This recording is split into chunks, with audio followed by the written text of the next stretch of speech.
कश्यप जी, सूरत, गुजरात से। राधे राधे। राधा वल्लभ श्री हरिवंश महाराज जी।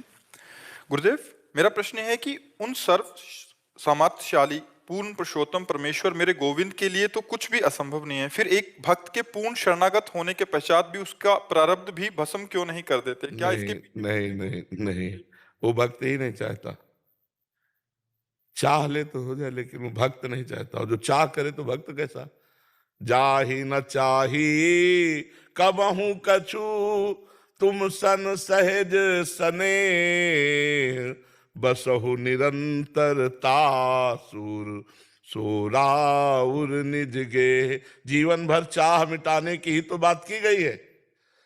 साधुता को मतलब क्या है? हमें कोई चाह ना रह जाए, हमें कोई आवश्यकता ना रह जाए, ना हमें जीने की चाह, न मरने की चाह, ना हमें शरीर स्वस्थता से मतलब, ना स्वस्थता से। तुम सन सहज सने, आपसे केवल प्यार हो। अगर ये चाह हो जाए कि हमारे रोग निवृत्त हो जाए, दुख निवृत्त हो जाए, तो फिर ये तो हो सकता है, लेकिन भगवत प्राप्ति नहीं हो सकती। भगवत प्राप्ति तभी होती है, हे नाथ, आपका दिया हुआ हर दुख मुस्कुरा कर सहूंगा, ना आपसे कहूंगा ना किसी से कहूंगा। प्यार का मतलब क्या होता है? प्यार, भक्त का मतलब होता है प्यार करने वाला भगवान को। और प्यार का मतलब क्या होता है? अपना विस्मरण हो जाना, केवल प्यारे का स्मरण। अपने दुख दर्द का स्मरण रहा तो फिर भक्ति का रंग क्या? भक्ति का रंग है प्यारे के स्मरण में मगन रहना और अपने को भूल जाना। और ज्ञान का रंग है सब कुछ भूल जाना, केवल मैं में स्थित हो जाना। और भक्ति का है मैं को भूल जाना, केवल तू में स्थित हो जाना। और माया का है मैं और तू। ये प्रेम जो है ना, बहुत सब कोई नहीं कर सकता। प्रेम प्रेम सब कोई कहे, प्रेम निर्वाह करना कठिन। चढ़ के मैन तुरंग पे चलिबो पावक माए, प्रेम पंथ अति कठिन है सबको निभात नाय। अपनी कोई परवाह नहीं। फिर प्रेम क्या है? अपने दुख दर्द की चिंता रही तो शरीराभिमानी, फिर प्रेम क्या है? महाराज जी, इसी प्रश्न को अगर दूसरे दृष्टिकोण से देखें महाराज जी, ये तो भक्त की स्थिति हो गई, वो नहीं चाह रहा। इनका एक भाव ये भी इसमें दर्शाया इन्होंने कि प्रभु जैसे अपने भक्त को, जैसे अभी दुख आया तो वो तो सर्वशक्तिमान है, वो सही पूछो तो दुख है ही नहीं, तुम्हें दिखाई दे रहा है ना। स्वप्न में कोई तमाचा मारे तो आपको जागृत में तमाचा का क्षोभ होगा क्या? पर स्वप्न में हो तो लगेगा, तड़ाक से लगेगा। अगर जाग चुके हो तो हंसोगे। उसकी बात ये क्या है यार, कोई ले।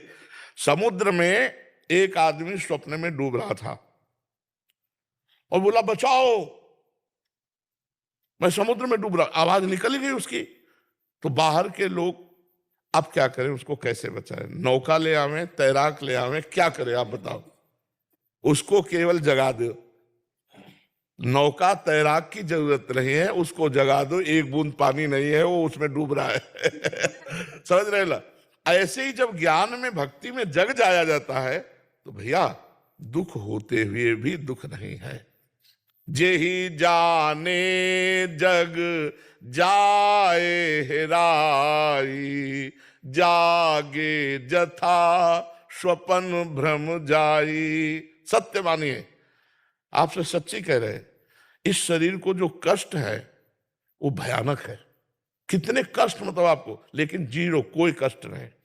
आपको क्या महसूस हो रहा है कि मैं कष्ट में हूं इस समय, वर्तमान में? और वर्तमान में भी कष्ट में हूं। तो कष्ट ऐसे जैसे आपको पीड़ा हो रही और हम देख रहे हैं, पर हम पीड़ा में नहीं। ये मेरे भगवान की कृपा नहीं दिखाई दे रही? अब विचार करो, भगवान अपने भक्त का प्रारब्ध मिटा सकते हैं, लेकिन भगवान प्रारब्ध नहीं मिटाते, प्रारब्ध भोगने की सामर्थ्य देते हैं।